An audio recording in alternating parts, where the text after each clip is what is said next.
I had that dream again.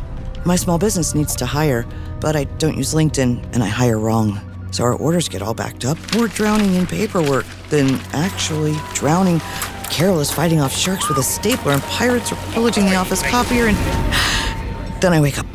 Don't let hiring nightmares ruin your dreams. LinkedIn Jobs' new AI assistant goes beyond the resume, using unique insights to deliver a smarter shortlist. Post your job for free at linkedin.com/quality. Start hiring today with LinkedIn. Hello everyone, it's Gav, and before we begin, I want to let you know that this episode of How Are the Podcast is sponsored by Live Score Bet, a proud principal partner of Sunderland FC. And if you're looking to get started, Live Score Bet have got a cracking welcome offer for new customers. All you have to do is bet £10 on sports and you get £30 in free bets. It's as simple as that. So, if you're ready to join the action, make sure you're doing it with Live Score Bet, the home of total betting. This offer is available to new members only, and you need to put £10 or more on a bet on sports within 14 days of opening your account. Free bets are valid for 7 days, £20 to use on Sportsbook, £10 on Bet Builder. T's and C's and deposit exclusions apply. Bet responsibly, over 18s only.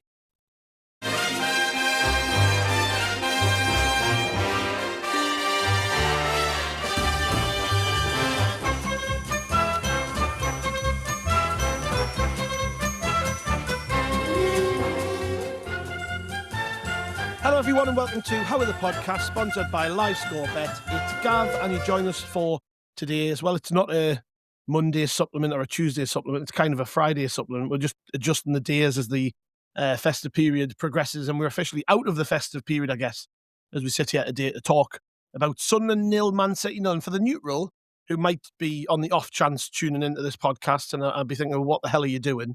You might have saw that scoreline and thought, well, it wasn't a particularly great game, but I think it was, and I'm looking forward to talking about this one. And I've got two lovely young men with me today. First off, it's Jonny Hawley. Hello, mate.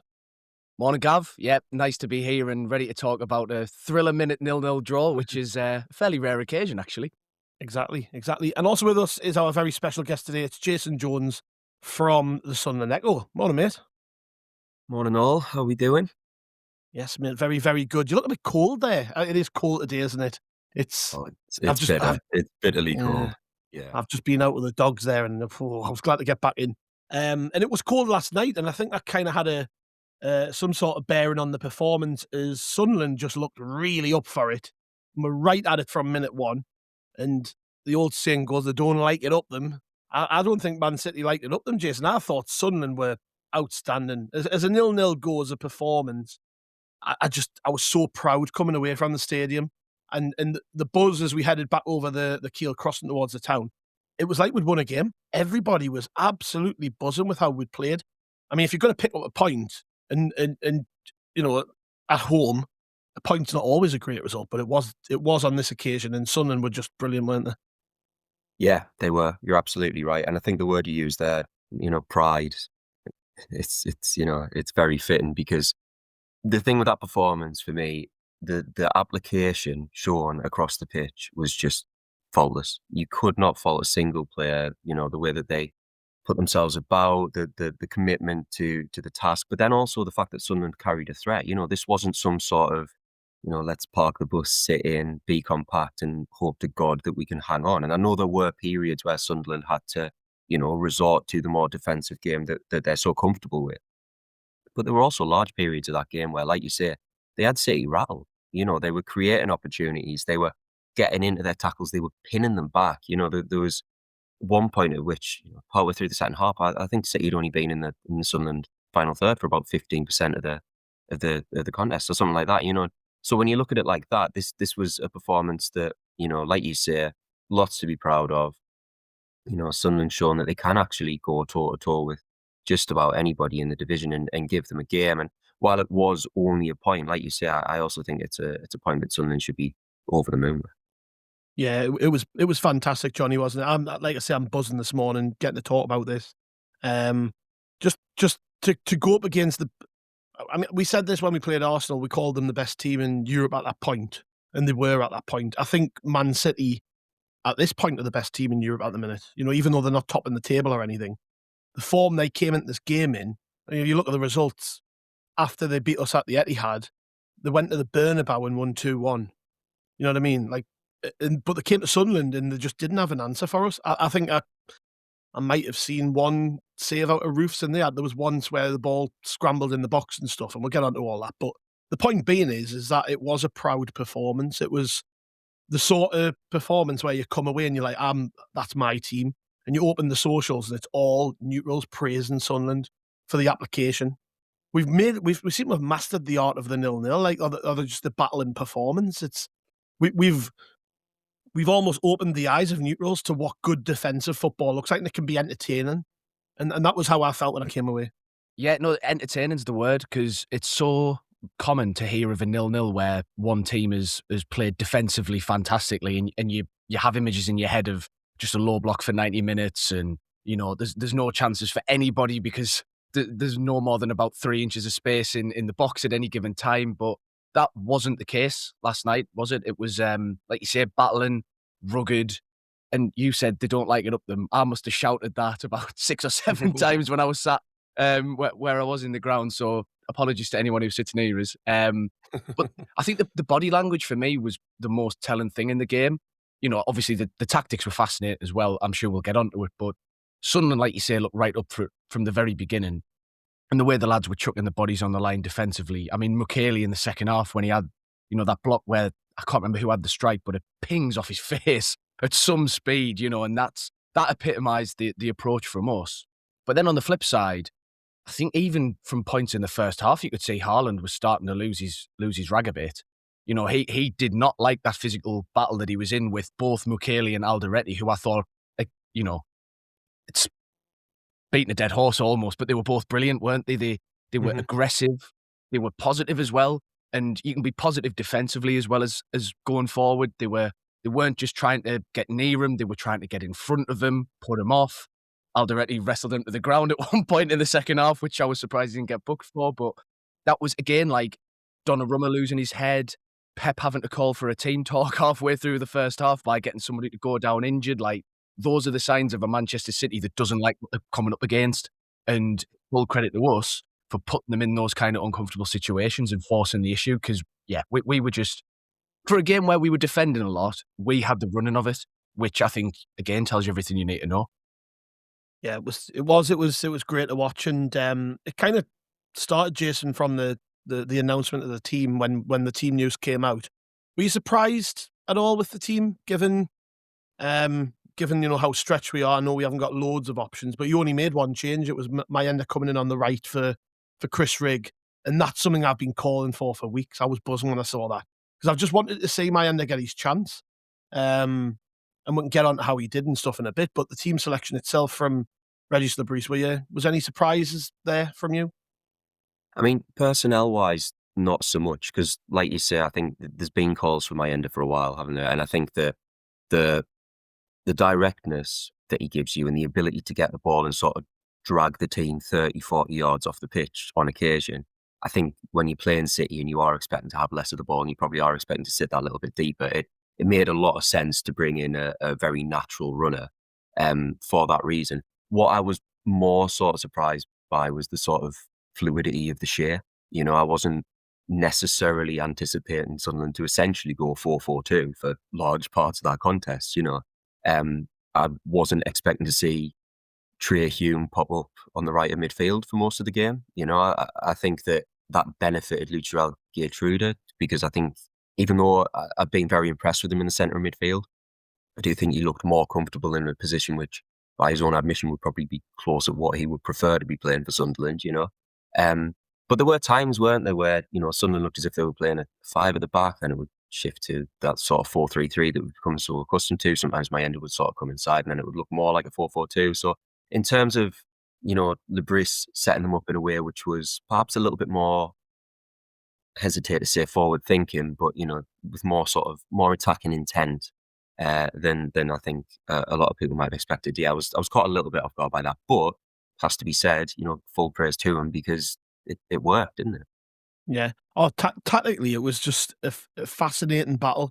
I mean, there was a point, Jonny, where Omar Alderete got caught offside, and this was an open play. He wasn't up there because we'd had a corner or a free kick. He was in an offside position, but I think this was like we wax lyrical about Regis Labrisse's ability on here every single time we record, but you do get the impression he really relishes. Like, I'm up against Pep here.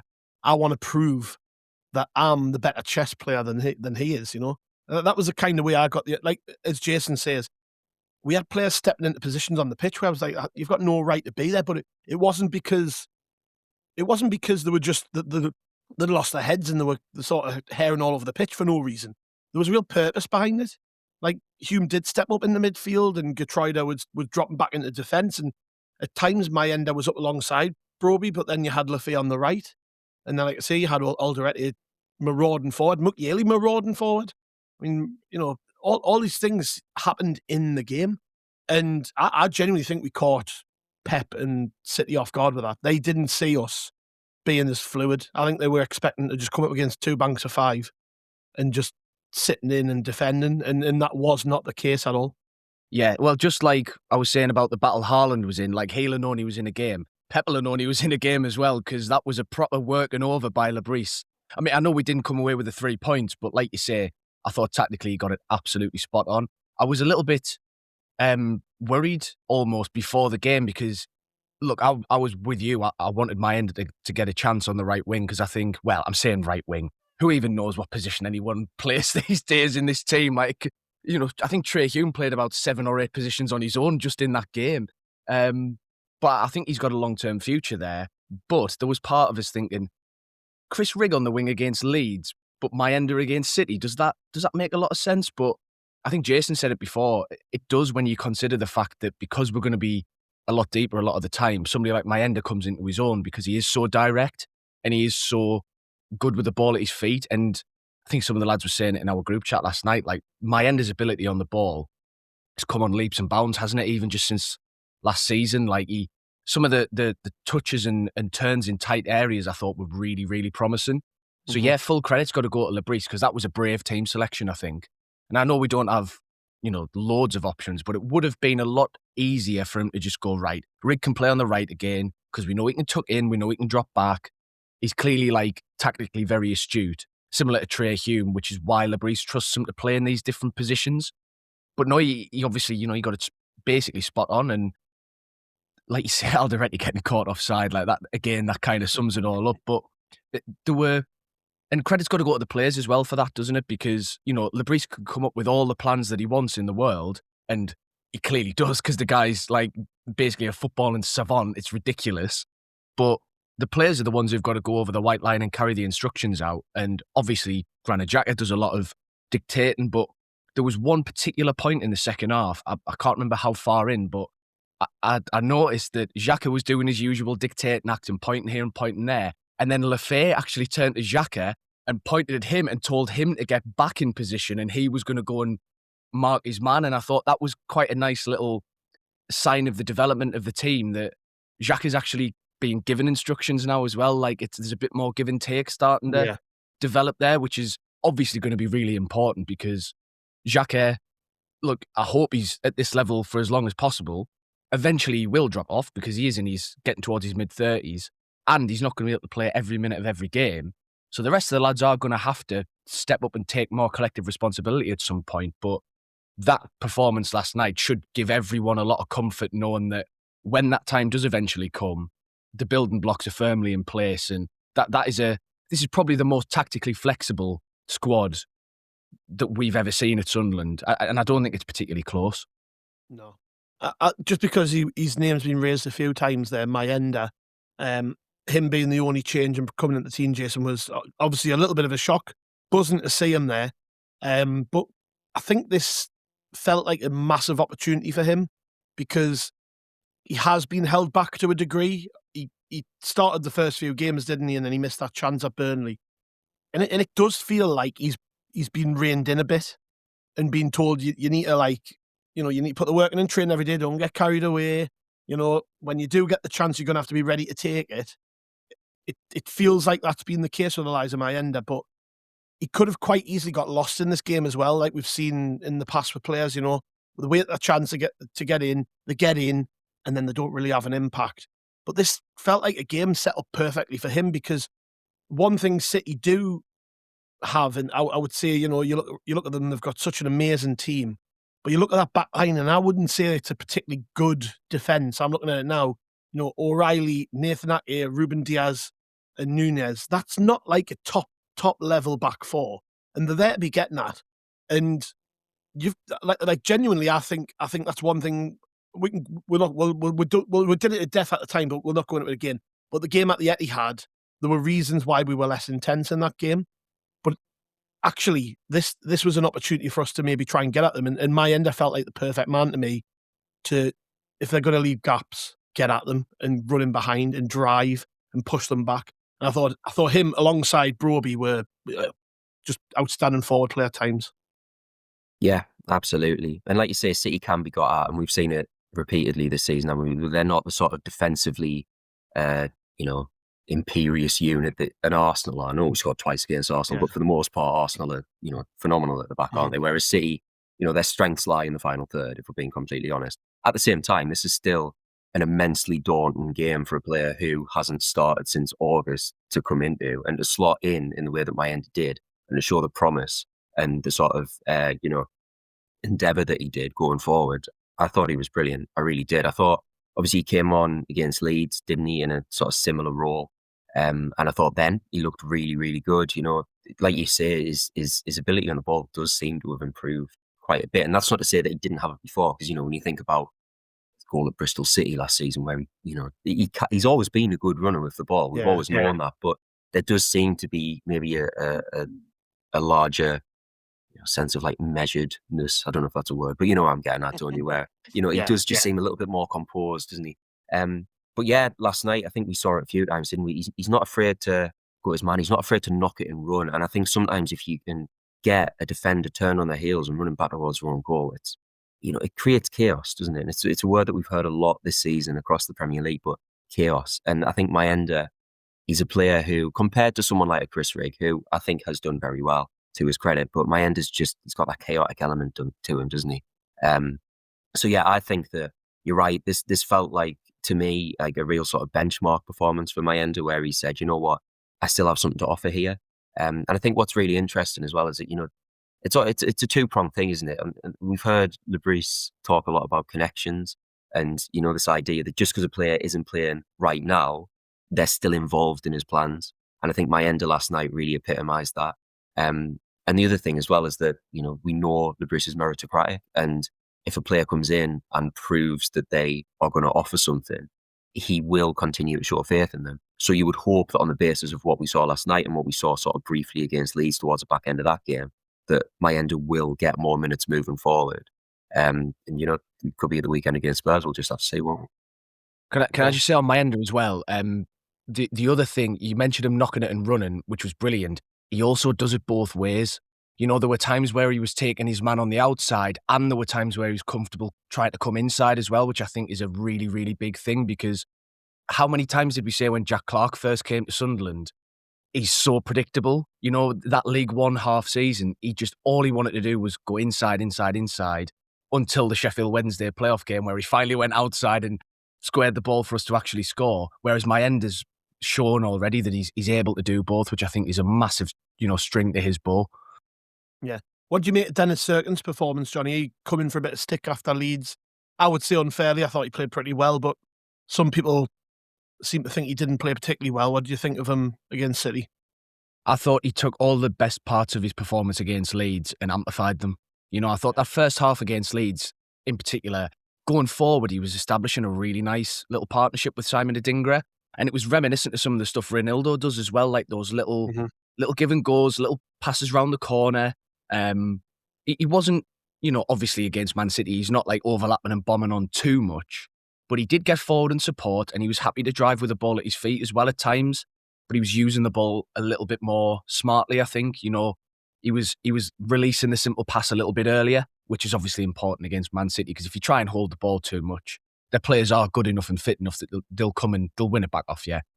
And then I thought defensively he was much better. Not that I thought he was terrible against Leeds, but, there were moments where he was a little bit slow to try and get his foot in, not quite proactive enough when he was, 1v1 and getting a bit squared up. Whereas I thought last night, Cirkin, in the second half especially, because obviously we came under a bit more pressure as the game wore on, he was cleanly winning the ball from his man multiple times. You know, he was sticking out a right foot and just cleanly knocking it for a throw, and he just seemed a lot more robust, I think.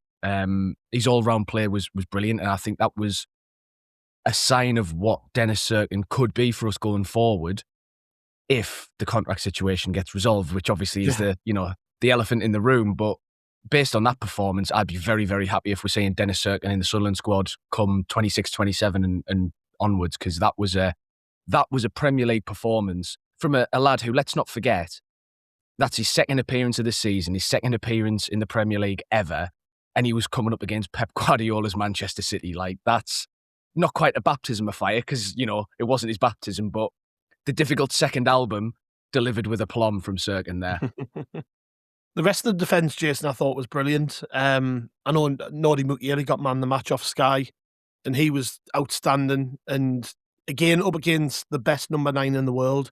That's 2 games now Haaland has had against Sunderland where he hasn't had a sniff at all. Only team in the Premier League he's played and not scored against, by the way. Well, there you go. There you go. I mean, it was really impressive, wasn't it, from the back line? Yeah, to a man, they were fantastic. I mean, we're getting to the point now where it's like, Nordi, where do you want the statue, son? Because he's honestly, he's just been phenomenal since he's come in. And obviously, you know, there's so much talk about Granit Xhaka, then, you know, that's from us lot, but then also beyond that, when you think about the national media and punditry and all that sort of stuff. But for me, just as important this season's been Nordi Mukiele and Omar Alderete as well. You know, the two of them, you know, the levels that they have brought, the physicality. You know, I think one of the key things that Sunderland have understood going into this season is that if they were going to mix it in the Premier League, they had to be willing to go toe-to-toe in a physical sense with anybody in the division. And you bring in someone like Nordi Mukiele, and again, that performance last night was a perfect illustration of it, because, you know, we said earlier, didn't we? It wasn't just a case of him getting tight to Haaland, holding him up, not letting him, you know, run in behind. It was a case of every ball that came into Haaland's feet, Nordi Mukiele was getting in ahead of him. He was shrugging him off, and he was, you know, nicking it off his toes, and he was just constantly nibbling away at him. And then obviously, you know, the way that the two of them defend that box, everything that comes in, if it's not Robin Roofs coming to collect it, it's one of those two getting the forehead on it. Obviously, in Mukiele's case, sometimes a little bit more intensely than others. But yeah, I honestly, I thought he was, you run out of superlatives, don't you? Last night, I thought he was as close to flawless as you could hope for. And again, we're not talking about, and this is no disrespect to any other team in the division, but we're not talking about a great performance against the Wolves or a West Ham.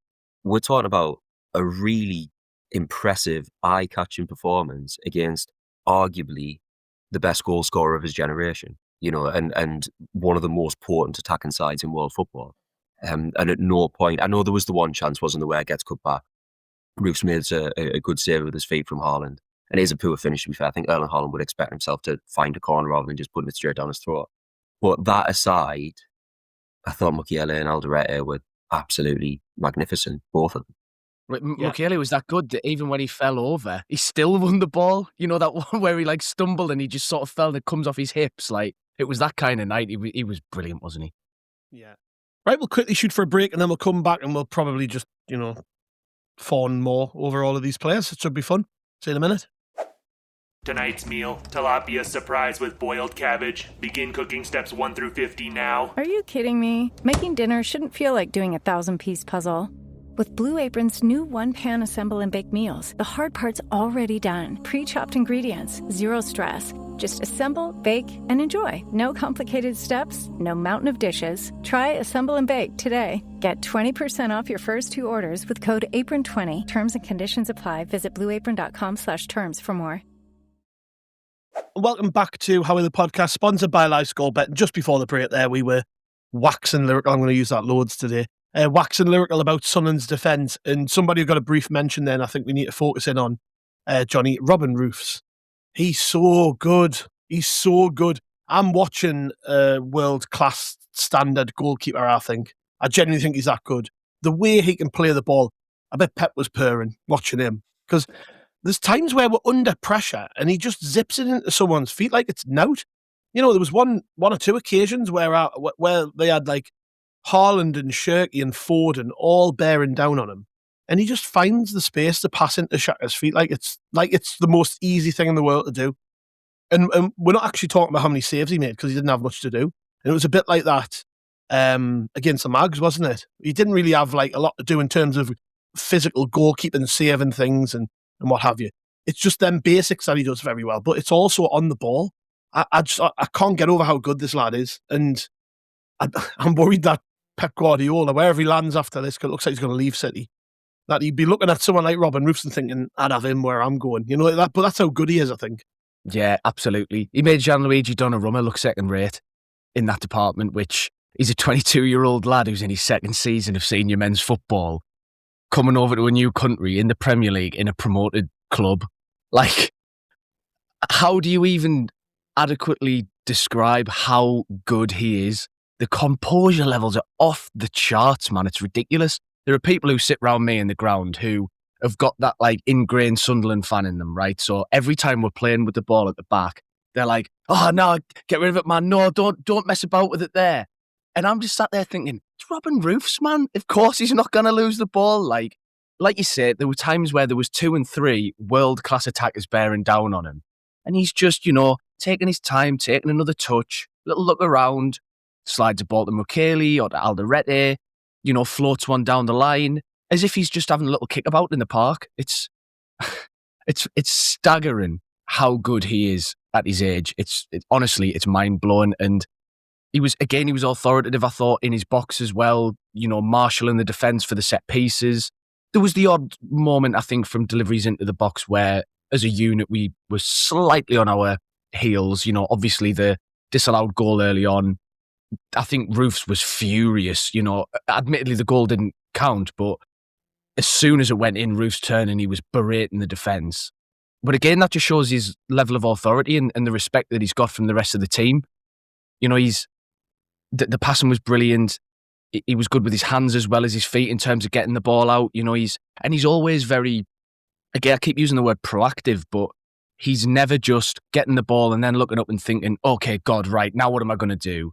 It's almost like he's got an idea what he's going to do in advance, which, again, like to have that presence of mind and that game awareness already as a 22-year-old, which in goalkeeping terms is like being in nursery school.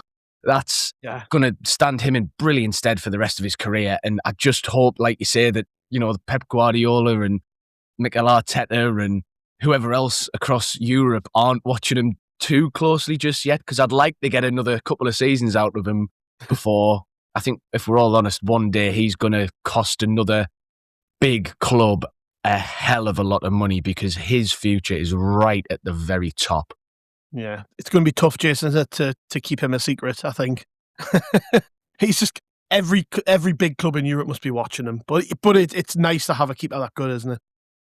Absolutely. I mean, the one for me, and I think we've heard it a few times from the Dutch media, whoever's in charge of recruitment at Ajax, they must be kicking themselves. Yeah. Because, he's on your doorstep and we know how Dutch division, top division, how it works, where it tends to be the players get fed up to the top teams, don't they? And, bearing in mind, like Johnny said, he's had one season really in senior football, and he's just the calmness. He just exudes calmness, doesn't he? And he always plays that little ball where Xhaka drops in deep, and he pops it through the middle of the centre backs, and then Xhaka goes out wide. And every time he does it, it's there probably will come a point where it comes back to bite him, and he maybe misplaces a pass or something. But we haven't seen it yet. And we're halfway through a season. And, he's just, everything about his game is just so impressive to me. So impressive. He was in the top percentage of goalkeepers who come in and collecting crosses last term in his first season at Nijmegen. We've seen that continue in the Premier League. His save percentages, his shot stopping stats were some of the best in the Dutch top flight last season. We've seen that continue in the Premier League. There's been nothing about his game which has taken any time to adjust to this sort of newfound status and this supposed step up in difficulty, And all I can really say is that he was our third choice target, supposedly. Georgi Petrovic and Marcin Buka, what a favour they have done us. Because no disrespect to either of those goalkeepers who are, great talents in their own rights. But, to pick up Robin Roofs after being supposedly rejected twice, and to pick him up for what? 11 million, 12.5 million, whatever it was. Zerk, I mean, isn't it? it's honestly one of the signings of the summer. It has to be. It has to be. Yeah. Looking up the pitch, Johnny, I thought I don't think Enzo had his best game against Leeds. I thought he was poor, actually. But he, in this game, was, again, I feel like this has just become a pod where we just talk about how brilliant everyone was. But he genuinely was. He was outstanding. I mean, he played with such confidence and authority. You used that word before because you were talking about how he was kind of, even he was telling Granit Xhaka where to be on the pitch and stuff. But he did. He played like he was a leader. And, I mean, this was just one little thing, but it kind of summed up his performance, where we were breaking to counter-attack, and any other player in that situation lumps it forward to one of the wide players to just get out. And what Enzo did was, he didn't kick it forward, he just stood on the ball, and because he knew Mayenda was behind him, and it caught Man City off guard completely, and Mayenda was able to drive. And that to me just summed his performance up and how good he actually can be when he's really, really on it. And I just wanted to reserve some praise for him because I thought he was excellent. Him and Xhaka together, they're on the same wavelength. And when you see players who are on the same wavelength together on the pitch, last time we had that sort of telepathy was probably Ahmad and Roberts in the Championship, where there's just two players who just get each other completely. And when they're in sync on the pitch, it's amazing to watch. I think Xhaka and Enzo Lafay bring the best out of each other. And we're sat here halfway through the season now, and we've obviously had a really successful first half of the season. But I think the pair of them have been key to it all. I think they have. I think when we sit and we talk about all of these players who were brilliant and they've done brilliant for us and they've had brilliant moments or brilliant performances, I think without Enzo Lafay and Granit Xhaka, this would be a very different looking season for Sunderland in particular. I just think Xhaka gets a lot of the praise. I think Enzo deserves probably not quite as much, but just a little bit less. I think he's been brilliant, and he was brilliant here again. Couldn't agree more. A few things about Enzo. So one, for me, that felt a bit like a coming-of-age performance. And you just said he played like a leader, and I think you're exactly right. He's had better games on the ball, he's scored goals, he's made goals, but that was a proper, all-round, all-action, central midfield performance.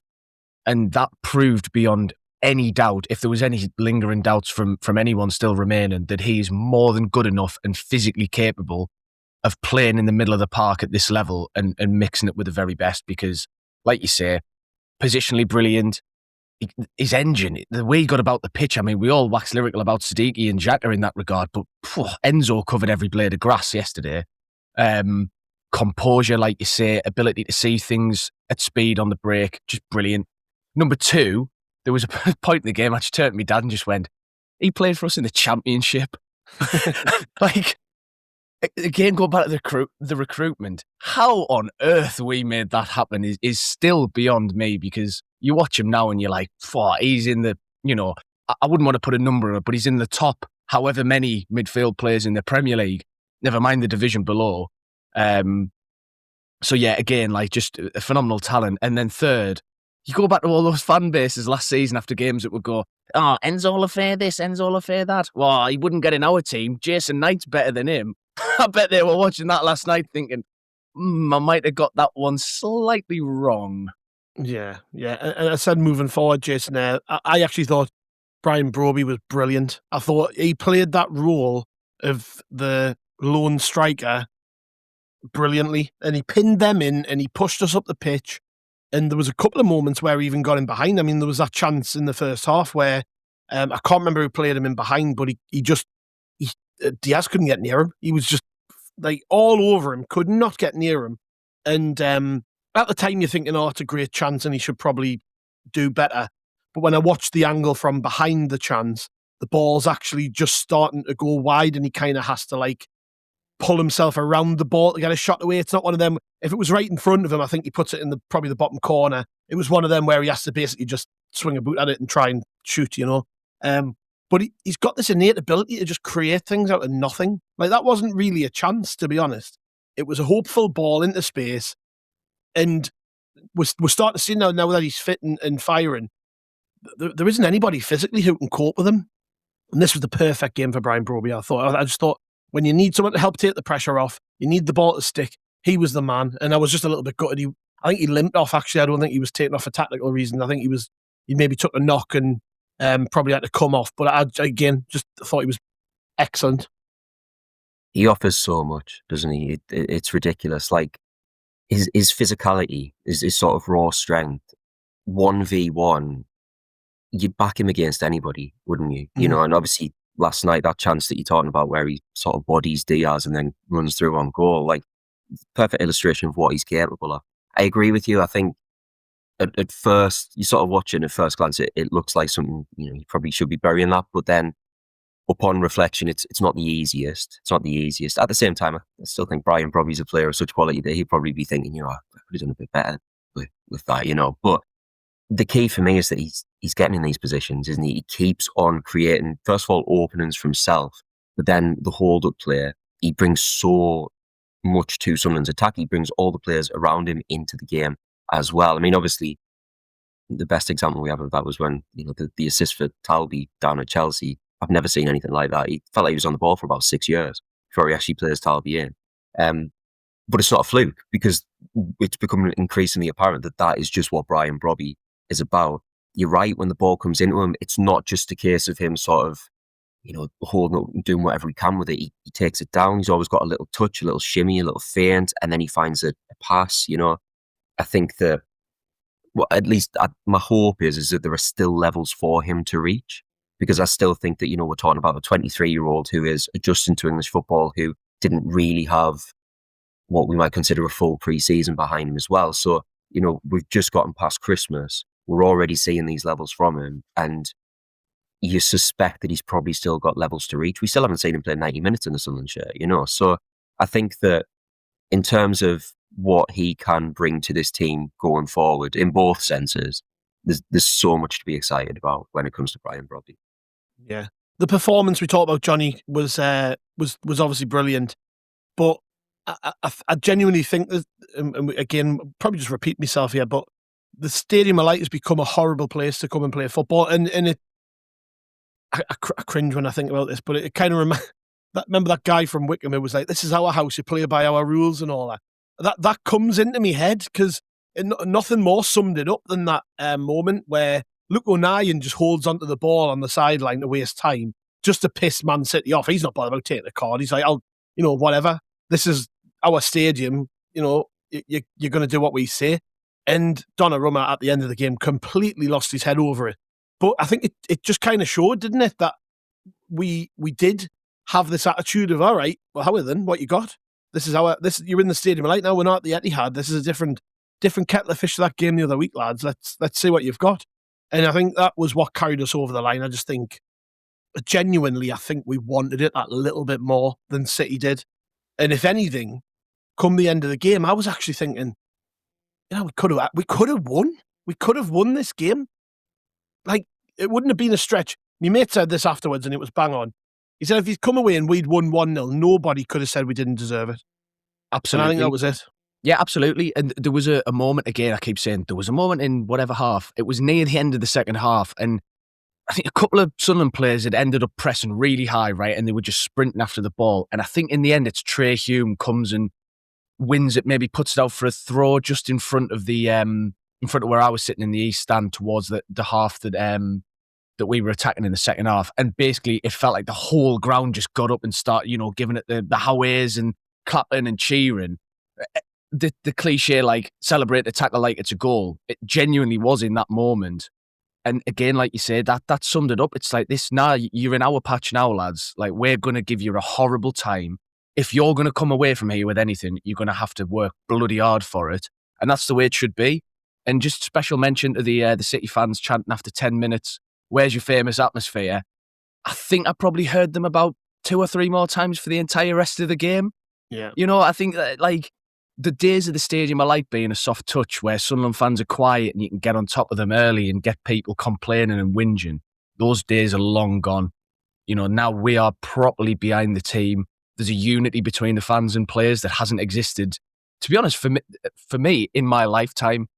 You know, I was slightly too young to really appreciate the Peter Reid years. I wasn't going until I didn't have a season ticket until sort of the back end of that promotion season under Roy Keane, and then it was great under the first few years in the Premier League, but nothing like this. You know, you genuinely feel like the players appreciate the shirt as much as we do, and they want to graft for Sunderland as much as we would. How many times hear people say, we don't care how good you are, we want a team that cares and a team that grafts. Because if you put me on that pitch, I'd run through a brick wall. Well, Grant Xhaka would, Enzo Lafay would, Nordi Mukele would, and then, you can go through the whole team. It's so important to our home form, and I hope it continues for as long as possible, because if that had gone badly last night and we'd got turned over 4 or 5-0, you could have seen, maybe things would have changed. But to have that behind us now, we're not going to fear anyone for the rest of the season at home, are we? Because we've played the 2 best teams. So anyone else who comes to us now, we know we can match them. It's huge. Yeah, that mentality thing's key, Jason, isn't it? Now teams will watch us against Arsenal, Man City, and see how difficult we made it for them, and be thinking, I don't want to go up there. And I know we've got a run of away games now, but Tottenham, Brentford, Everton, the next 3 games. But then we've got a sort of mini run where we do have a few home games. We've got Palace, we've got Burnley, Liverpool, Fulham, all in the space of sort of 3 or 4 weeks, which I think is really important that we got through this period with. Look, we haven't even mentioned AFCON today. That's how little it seemed to matter to the performance. But let it not be forgotten, we were missing 8 players for that game last night. 8 senior players that would have probably played a part had they been here. We were missing them against a really good team, and we battled through. And I think, everyone was worried about AFCON, everyone was worried about the impact it would have on us. But because we knew so early on that this was happening, nobody was surprised by it. And the players who've come into the team and had to do a job, they haven't been sort of stuck in the mud and kind of, rabbit in the headlights type thing going on there. They've come into the team and they've performed. And genuinely, I don't think anybody could have asked for any better. I know you might look at the results and go, own goal against Newcastle won us the game. No goal against Brighton. We got 1 against Leeds. We didn't get a goal. So we're not scoring goals, but we've become very solid and difficult to play against. And we've battled through this run of really tough fixtures. And I don't know about you, but I can see the light at the end of the tunnel now, because I look at the AFCON fixtures. I think there's a strong possibility we're going to have maybe 3 or 4 of the lads back in the next week or 2. And it was probably the next week, really. And that'll make such a difference, as will the transfer window. We just had to get through this period. And to this point we haven't we? Yeah, we're nearly there. I mean, you talk about AFCON, no Dan Ballard either, of course, and how good has he been this season? Where does he fit in, by the way? Now it's mad, isn't it? It's nice to have the headache, isn't it? It's a cliche, but it's true. I think, what I like about the way that Sunderland are playing, who'd have thought that we get a New Year's Day, bearing in mind the teams that we've hosted as well, and Sunderland would still be unbeaten at home in the Premier League. It's ridiculous, isn't it? It boggles the mind. But what I like about it is it perpetuates belief, but it perpetuates reputation as well. And it's what you're saying. It's where, now we are at a point where whoever comes to the stadium are like, there is that genuine belief that we can A, give them a game, and B, get something out of it, whether it's a point, whether we nick a win, whatever it might be. But then also the flip side of that is that you look at it and you go, right, well, anybody coming up here now is thinking this is no walkover. This is going to be a tough game. And also, it doesn't matter what the circumstances are. Bournemouth went 2-up and they got dragged in and ended up losing that game. You know what I mean? Arsenal went with, I think they were on their best defensive run since like 1902 or something ridiculous like that. And they conceded 2 goals to Sunderland. So game by game, Sunderland are showing that whatever is thrown at them on their own patch, they tend to be finding an answer to it. And I think that's really impressive. In terms of, talking about this difficult run that or on paper, this difficult run that Sunderland were expected to have during AFCON, it sort of reminds me a little bit of, the back end of last season where, the last 5 games of the regular campaign, Sunderland lost, and then everyone was panicking and everyone's going, what's the plan here? What's going on? And the whole time, the business press conferences, the staff, whatever it might be, they're going, well, we've got this in hand. Don't panic. We know what we're doing here, And it sort of reminds me of that a little bit, whereby from the outset, Sunderland are so well run and the recruitment has been so good that they were never going to blindly walk into this run of fixtures just hoping and praying that they were going to have enough to get through them. there was always going to be some sort of contingency in place for that. Now, as it's turned out, that has been, first of all, because of the way that he rotates the squad, there were plenty of first team options to come in. It's not as if he's calling on like an absolute B list of players. And secondly, even the players who haven't played that much, the likes of Cirkin, because of injury, because of Reinildo's form, it's evidently been a case of him looking at him going, actually, I do believe in him, and I do believe in his ability to make that step up. And again, he's been vindicated. And it is one of those things where, we can all talk, fan base can talk, whatever it may be. At the end of the day, nobody knows the squad better than Regis Lebris. And time again, his faith in it is being rewarded. Yeah, it's been brilliant at this point, Jonny. We've got a tough week coming up. I know we've got 3 games away from home.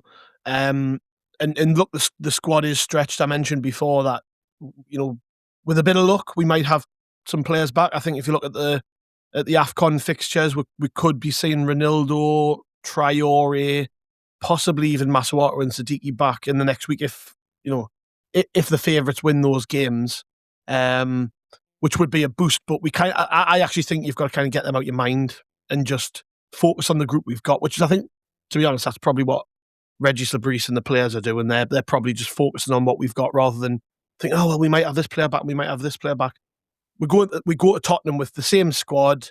Yes, O'Nien's back now, but it's going to largely be that same core of 13 or 14 players that he relies on going into that game. And I'm absolutely fine with that. I think they've really proven that they can cope with this, and they'll fancy going to Tottenham, and it's a nice position to be in. We go into that game, we're unbeaten in 4 now. We've kept 3 clean sheets in those 4 games. It's just a nice place to be in going into that run, isn't it? Well, these lads who are at AFCON, they must be worried about how they're going to get back in the team at this rate. Like, it's mental to be saying that, but it was the same when Alderete went out the team earlier in the season. We said, how the hell is he going to get back in? And then he, eventually he does, but, now Ballard's out the team. How the hell does he get back in? Eventually he will. It'll be the same for loads of players throughout the season. Like, obviously we're going to see Siddiqui and Diarra and these players coming back in and starting plenty of games, but what a fantastic position to be in where we're going into this game against Spurs, and I'm really confident. Doesn't matter who's missing, doesn't matter who's injured, doesn't matter who's still here. I've got full, complete confidence and faith in Lebris, in the team, the way that we set up, the way that we change things tactically when it's needed, the effort levels, the commitment, like everything that you could possibly want from all of them, we're seeing in spades. We've said before, if you're being nitpicky and greedy, you want to see a few more goals and a few more chances. Well, we saw the chances last night against one of the best teams in the world. All we need to do is stick 1 or 2 of those away and we're absolutely laughing. So, yeah, this run we've been on, if you'd offered us, what's the last 4 games? Is that Newcastle, Brighton, Leeds, City? If you'd offered us 5 points and 3 clean sheets out of that, you'd be going, oh, yeah, right, with 8 players out, yeah, okay then. So to come away with the results that we have is just brilliant, and I hope that we're sitting here on whenever I next speak to you after the next games, and I hope we're sitting just as happy as we are now, because it's a brilliant feeling being a Sunderland fan. Yeah, and when it's this busy, you don't mind being busy, do you, Jason? It's nice. We're going to be extremely busy with podcasts and stuff, but it's going to be a busy week, I guess, for you lads over at the Echo as well. Loads to cover. Yeah, loads to cover. 2 trips to London. I think we've got James Copley down at Spurs at the weekend, and then I think Phil is on Brentford duty in midweek after that. So yeah, it's going to be hectic, especially for those 2 lads. I'll be sat at home watching on TV, but for those 2 lads making the trip down to the capital. But like you say, it's a good time, isn't it? And while the good times are here, you've just got to enjoy them, and it's so much easier, going into games against the likes of Tottenham. And by the way, that's going to be an occasion, isn't it? First time at that new stadium, that wonderful ground. There's all these little milestones and these little sort of details to the season that are getting ticked off as we go along. It's nice to see. There's a point. Is that 3 new grounds for us in the space of 6 days?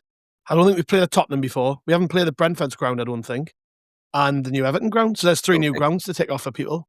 Yeah. Well, even that, it's lovely, isn't it? All these, like I say, these little things that sort of supplement the season as we go along. It's just class, and like you say, you do go into it with a sort of sense of buoyancy because of how well Sunderland are playing, because the alternative, the flip side of this is that we're in a relegation battle and you go, bloody hell, we've got to go down to Brentford and get something because we're scrapping for our lives. And it's not like that, and the season's been so much more than I think any of us could have hoped for. And yeah, long may it continue.